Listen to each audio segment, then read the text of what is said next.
ప్రస్తుతం లైవ్ లో ఒక సంఘటన చోటు చేసుకుంది. ఇమాన్యుయల్ గౌరవ్ దగ్గరికి వెళ్లి ఏదైతే కెప్టెన్సీ కంటెండర్ టాస్క్ మొదలు కాబోతుందంటూ బిగ్ బాస్ తెలియజేశారు. ఈ కిందలో భాగంగా హౌస్ మేట్స్ యొక్క ఎక్కువ ఎవరికైతే మద్దతు ఉంటుందో వాళ్ళే న్యూ కెప్టెన్ అవుతారు అంటూ బిగ్ బాస్ తెలియజేశారు. ఈ కిందలో భాగంగానే ఇమాన్యుయల్ గౌరవ్ దగ్గరికి వెళ్లి ప్లీజ్ నాకు సపోర్ట్ చేయి గౌరవ్ అని ఇమాన్యుయల్ అడిగితే వెంటనే గౌరవ్ ఇమాన్యుయల్ నువ్వు చాలా లేట్ గా వచ్చావబ్బా, నేను తనుజకి సపోర్ట్ చేస్తానని మాట ఇచ్చాను, ఇప్పుడు మళ్ళీ తనుజకి సపోర్ట్ చేయకుండా నీకు సపోర్ట్ చేస్తానంటే బాగోదు కదా అంటే అదేం లేదబ్బా, నాకు కూడా కెప్టెన్ అవ్వాలని అనుకుంటున్నాను. ఏదైతే లాస్ట్ టైము డీజే టాస్క్ జరిగినప్పుడు ఎలాగైతే హౌస్ లో ఉన్న వాళ్ళకి సపోర్ట్ చేసావో అలా చెయ్యి అంటే అలాగైతే ఓకే.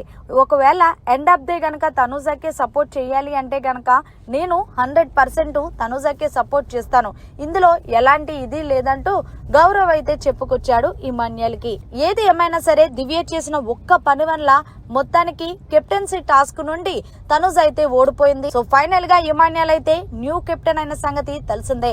మరి మీరేమంటారనేది కమెంట్ చేయండి. ఇదంతా కూడా లైవ్ లో చోటు చేసుకుంది. మరిన్ని లేటెస్ట్ లైవ్ అప్డేట్స్ కోసం చూస్తూనే ఉండండి మీడియా కార్నర్.